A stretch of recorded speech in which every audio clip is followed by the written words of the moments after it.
Hi friends, welcome to the UPSC PCS forum. आज हम NCERT का एमसीक्यू सीरीज में मिसलेनियस एस्पेक्ट देखेंगे एंशिएंट हिस्ट्री का, और ये हमारा लास्ट चैप्टर होगा। इसके बाद हम स्टार्ट कर देंगे मिडिवल हिस्ट्री।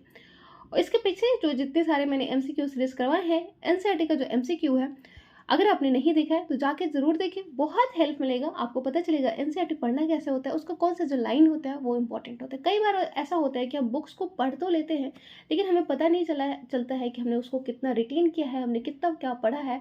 नॉवेल की तरह हम पढ़ लेते हैं एज ए स्टोरी, पर प्रीलिम्स में कई बार हमें स्टोरी याद नहीं रखनी होती है, हमें उनका डिटेल्ड याद रखना होता है। काफ़ी कभी माइन्यूट जो डिटेल होता है वो प्रीलिम्स में आता है और हम काफ़ी स्किप कर देते हैं ऐसे, अगर हम नॉवेल की तरह पढ़ते हैं तो ये एमसीक्यू सीरीज लगाने से आपको ये हेल्प मिलेगा कि वो जो आपके माइन्यूट डिटेल है वो आपके कवर होते जाएंगे और हेल्प करेंगे आपके एग्जाम में।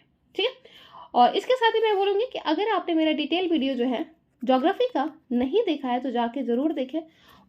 वो काफ़ी अच्छा वीडियो बनाया हुआ है, काफ़ी अच्छे से आपके वहाँ पे कंसेप्ट की क्लैरिटी होगी। प्लेलिस्ट में बना हुआ है, आप जाके ज़रूर देखें। घटना चक्र के भी कुछ वीडियोस मैंने बनाए हुए हैं, वो भी आपने नहीं देखा है तो जाके ज़रूर देखें। ये सारे जो वीडियोस हैं वो काफ़ी हेल्पफुल होंगे किसी भी एग्जाम पॉइंट ऑफ व्यू से, चाहे वो स्टेट पीसीएस हो, यूपीएससी हो, सीजीएल हो, सीएचएसएल हो। सारे एग्जाम में आजकल कंसेप्ट की क्लैरिटी की डिमांड हो रही है, क्योंकि बहुत ज़्यादा कॉम्पिटिशन बढ़ गया है, डिजिटल रिवोल्यूशन का एरा है, तो हमें यहाँ पे बहुत अच्छे से खुद पे फोकस करना है। अब वो रोट लर्निंग और क्रैमिंग का सिस्टम खत्म हो गया है। स्टार्ट करते हैं पहले नंबर क्वेश्चन से, और पहला जो चैप्टर है हमारा ट्रिपार्टाइट स्ट्रगल से रिलेटेड है। पहले क्वेश्चन देखते हैं, which among the following kingdom was not involved in the tripartite struggle from the 8th to 10th century AD. तो कौन सा जो किंगडम था वो ट्रिपार्टाइट स्ट्रगल में पार्ट नहीं लिया था। ट्रिपार्टाइट स्ट्रगल जो था वो तीन रूलर्स के बीच में हुआ था, पाला, प्रतिहारा और राष्ट्रकूटास के वजह। पाला जो थे वो ईस्टर्न इंडिया में मेनली रूल करते थे, प्रतिहारस वेस्टर्न इंडियाज में, और राष्ट्रकूटास जो थे वो सदर्न डेक्कन वाले रीजन के, डेक्कन के नॉर्थ और साउथ में रूल करते थे। और इनके बीच में होता है ट्रिपार्टाइट स्ट्रगल। इसमें चोला का कोई रोल नहीं होता है, ऑप्शन बी हो जाएगा हमारा करेक्ट ऑप्शन, क्योंकि इसका रोल नहीं था। एक्सप्लेनेशन में भी सेम दिया हुआ है कि ट्रिपार्टाइट स्ट्रगल जो होता है वो 8 से 10 सेंचुरी एडी के बीच में होते हैं, और इसमें पाला डायनेस्टी जो डोमिनेट करते हैं eastern India, Pratihara western India में डोमिनेट करते हैं, और राष्ट्रकूटा जो कि डोमिनेट करते हैं डेक्कन वाले रीजन में, नॉर्थ एंड साउथ, उनके बीच में ये स्ट्रगल होता है। सेकेंड नंबर क्वेश्चन देख लेते हैं, consider the following statement with reference to the tripartite struggle. Tripartite struggle के रिगार्डिंग हमें बताना है कि कौन सा स्टेटमेंट जो है वो करेक्ट है। It is defined as a constant struggle among the three pre-medieval dynasties of East, West and South for the control of supremacy of the Kannauj region. Due to the constant struggle and military expedition, these three kingdoms were not able to provide stable living condition for general population, nor they patronized art and literature. हमें बताना है यहाँ पे कौन सा statement जो है वो करेक्ट है। तो पहला जो है वो बिल्कुल करेक्ट है। यहाँ पे कांस्टेंट स्ट्रगल हो रहा था कन्नौज के लिए। कन्नौज गंगेटिक रीजन में पड़ता है, उत्तर प्रदेश वाले रीजन में पड़ता है। कानीकुब्ज इसका नाम, कानीकुब्ज भी इसका नाम है, और ये काफ़ी फर्टाइल रीजन है, और इसलिए तीनों जो डायनेस्टीज थी ईस्ट, वेस्ट और साउथ इंडिया की, पाला, प्रतिहारा और राष्ट्रकूटा डायनेस्टी के बीच में कंटिन्यूअस स्ट्रगल होता रहा है। तो बिल्कुल सही बात है, फर्स्ट नंबर जो हमारा ऑप्शन है वो बिल्कुल करेक्ट है। सेकंड जो है, due to constant struggle and military this three kingdoms were not able to provide stable living condition. ये बिल्कुल गलत बात है, क्योंकि कांस्टेंट स्ट्रगल और मिलिट्री एक्सपीडिशन के बाद भी यहाँ पे कंटिन्यूअस क्या होता था, मतलब जो पीपल्स थे उनकी लिविंग कंडीशन स्टेबल थी, और आर्ट एंड आर्किटेक्चर को भी, लिटरेचर को भी काफ़ी पेट्रोनाइज किया गया था। ऑप्शन नंबर जो फर्स्ट है वो करेक्ट हो जाता है, सेकंड जो है वो रॉन्ग हो जाता है। पालास के बारे में हमें पता है कि वो जो वज्रयाना सेक्ट है उसको ज़्यादा प्रमोट करते हैं, वो ये हमने देखा था। नेक्स्ट क्वेश्चन है आपका, देख लेते हैं एक बार एक्सप्लेनेशन भी इसका, कि स्ट्रगल जो होता है वो 750 से 1000 एडी के बीच में होता है, और थ्री किंगडम पाला, प्रतिहारा और राष्ट्रकूटा इसके बीच में होता है।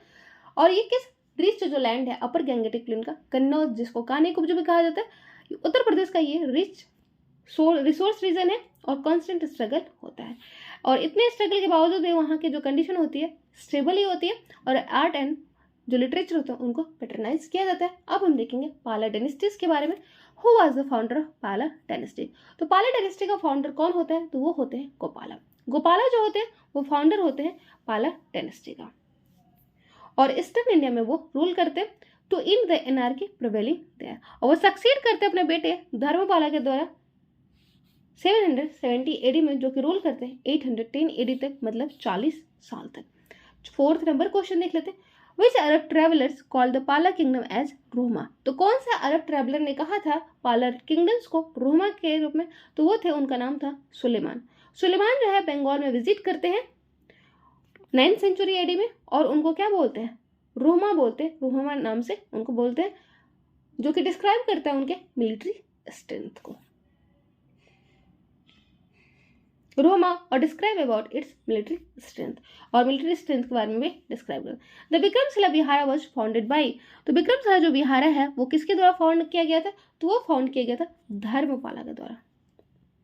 ध्यान रखेंगे, नालंदा जो विश्वविद्यालय था, नालंदा यूनिवर्सिटी जो थी, वो किसके द्वारा फाउंड किया गया था, कुमारगुप्ता, वो गुप्ता डायनेस्टी से बिलोंग करते थे। ठीक है, स्कंदगुप्त के टाइम पे हुनास का इन्वेजन हुआ था। समुद्रगुप्त को हम नेपोलियन ऑफ इंडिया कहते हैं। चंद्रगुप्त सेकंड को हम क्या बोलते हैं, विक्रमादित्य बोलते हैं।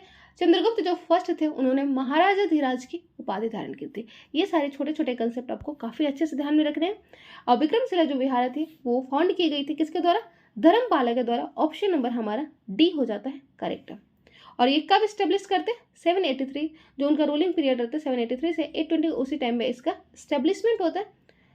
बिकॉज ऑफ द जो क्वालिटी होता है नालंदा यूनिवर्सिटी का, वो धीरे धीरे डिक्लाइन होने लगता है। जो फेमस बुद्धिस्ट स्कॉलर होते हैं अतिश दीपांकर, वो इस विहाराज में पढ़े हैं, और ये फाइनली डिस्ट्रॉय कर दिया जाता है बख्तियार खिलजी के द्वारा 1193 ईडी में। ये भी आप ध्यान में रखेंगे।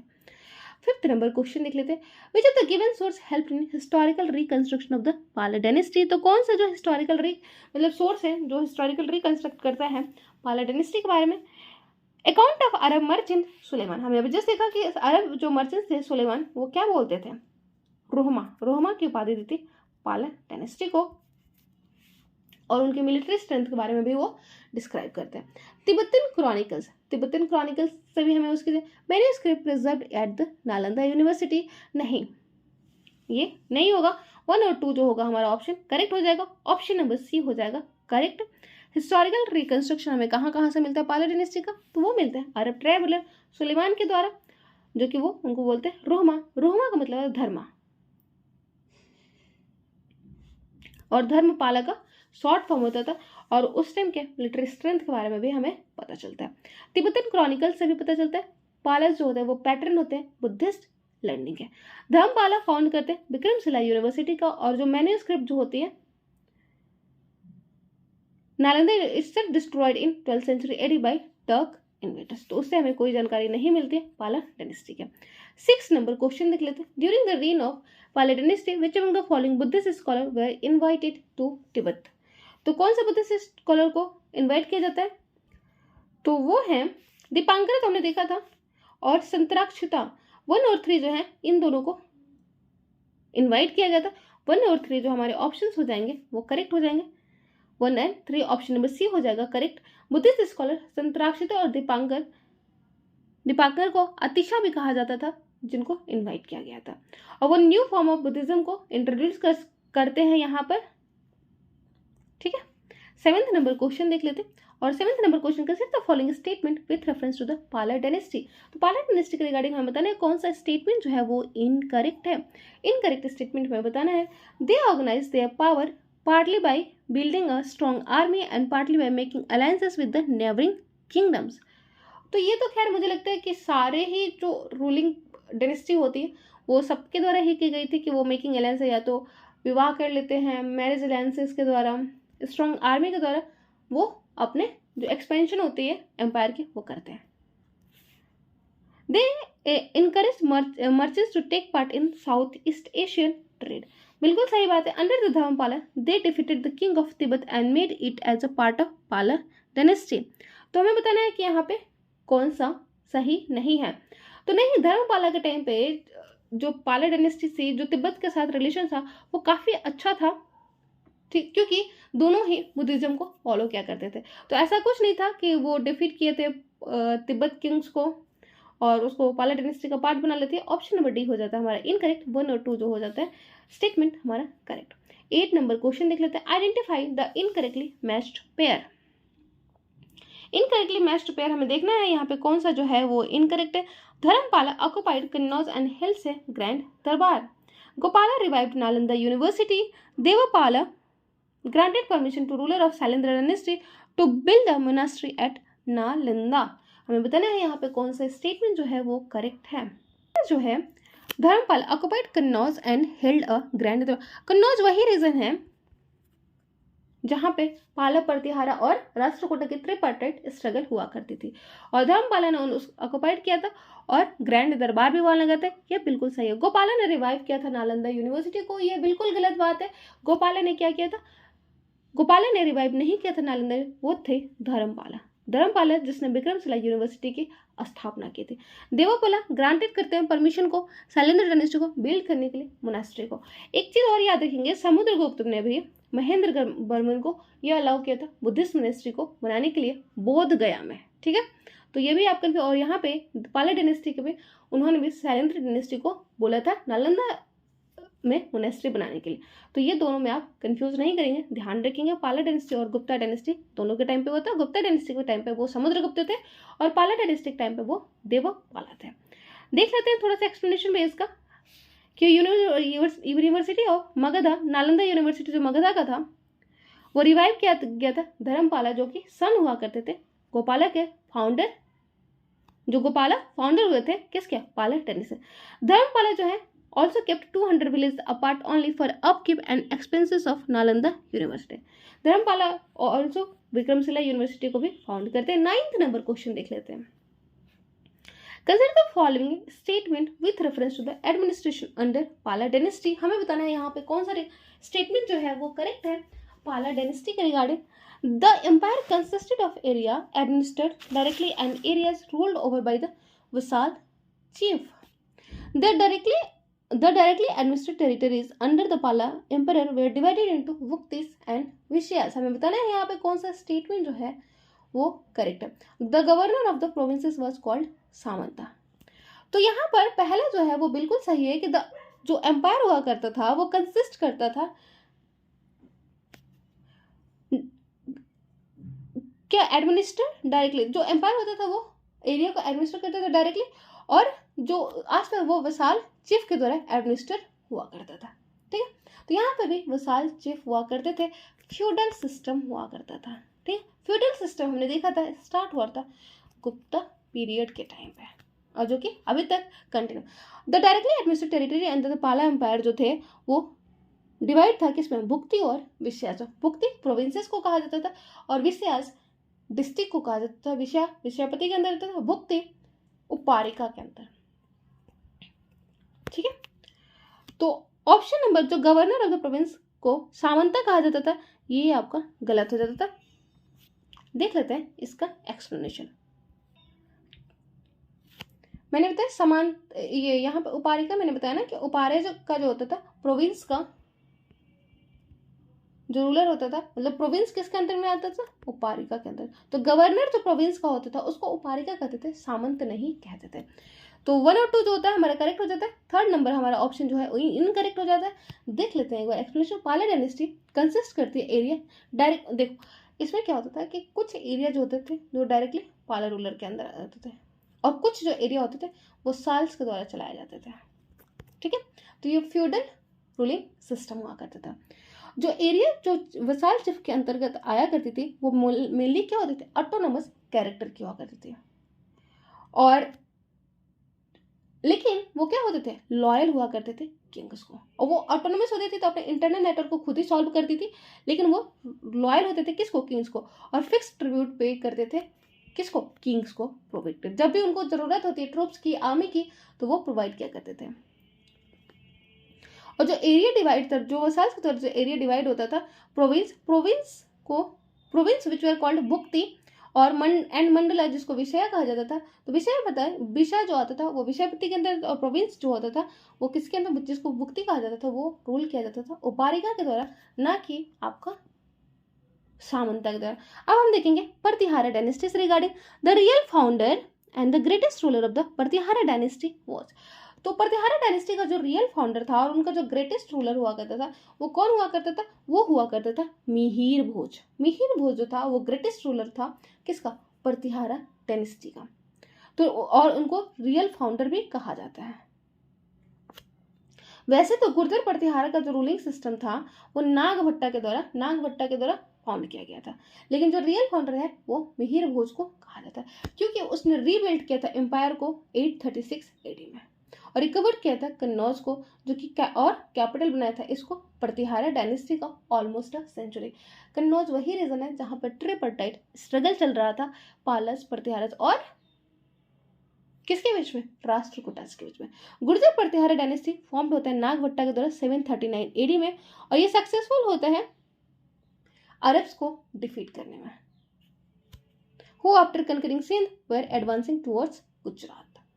11th नंबर क्वेश्चन देख लेते हैं। The greatest Sanskrit poet and dramatist Rajashekhara lived at the court of which of the following Pratihara ruler.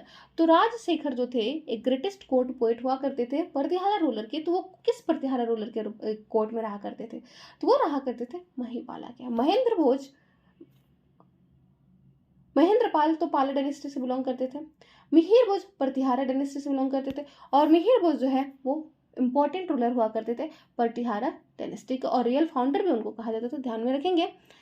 यहाँ पे है राजशेखरा के बारे में, वो एक इंपॉर्टेंट संस्कृत पोएट हुआ करते थे और रहते थे वो महिपाला जो है वो पाला रूलर से नहीं प्रतिहारा रूलर से थे, ठीक है। इंपॉर्टेंट प्रतिहारा रूलर हुआ थे और वो ही was the grandson of founder of the Pratihara dynasty. Mihir Bhoj क्या करते, मिहिर भोज के वो ग्रैंडसन हुआ करते थे और Mihir Bhoj important real founder हुआ करते थे किसके, प्रतिहारा डायनेस्टी को। Pratihara patronized learning and literacy, they also made many temples and building in the capital city of Kannauj. 12th number question देख लेते हैं। With reference to the Pratihara ruler of Mihir Bhoj which of the following statement are correct. तो कौन सा statement जो है वो correct है regarding the Mihir Bhoja of Pratihara ruler. तो during his reign Pratihara became successful in capturing Kannauj in 836 AD. He adopted the title of Adivara, which have been inscribed in some of his coin. The Arab traveler Al-Masudi visited the empire of the Pratihara during the reign of Mihir Bhoja. हमें बताना है इसमें से कौन सा जो statement है वो करेक्ट है।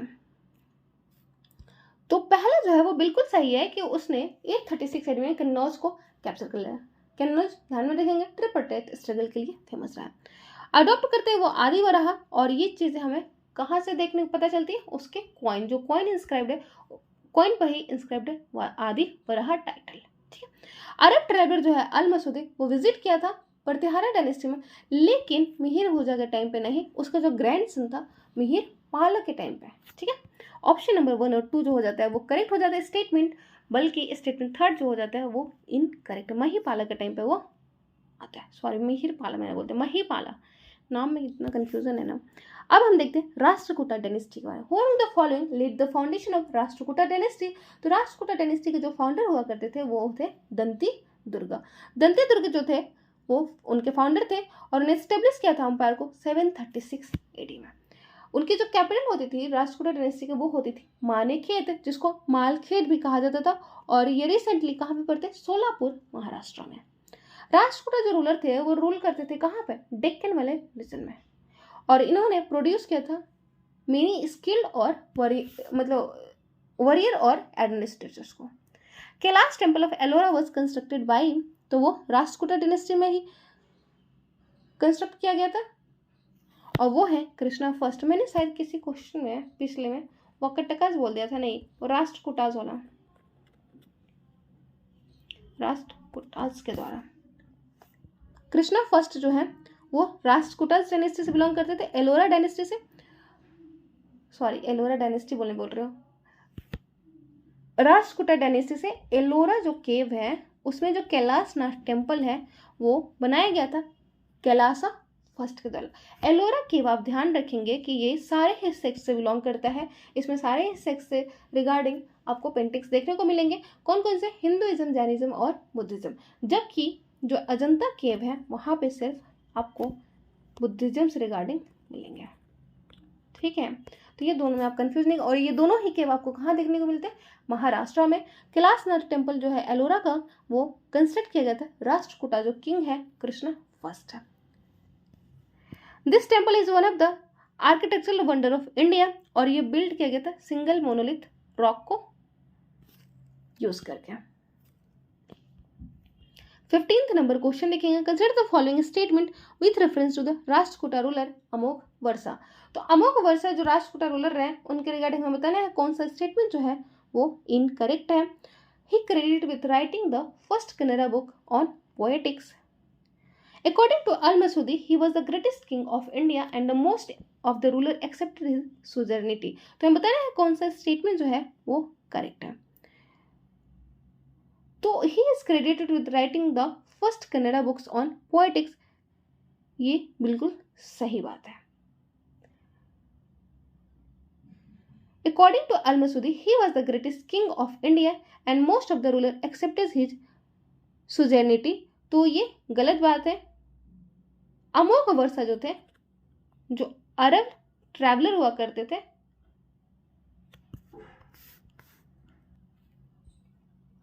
अमोघ वर्षा को नहीं बल्कि बल्लहरा, जिनको बल्लभ राजा भी कहा जाता था, उनको ग्रेटेस्ट किंग माना गया था अल मसूदी के द्वारा, जो कि एक अरब ट्रैवलर हुआ करते थे। तो इसलिए हमारा जो सेकेंड ऑप्शन है वो इनकरेक्ट हो जाता है। यहाँ पे जो पूछ रहा है इनकरेक्ट ऑप्शन, हमारा ऑप्शन होना चाहिए बी, यहाँ पे ये दिया हुआ है, ठीक है।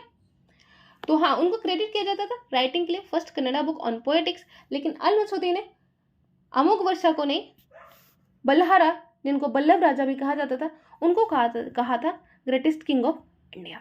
तो आज के लिए इतने ही रहने देते, नेक्स्ट क्लास में 16th नंबर क्वेश्चन देंगे। Thank you.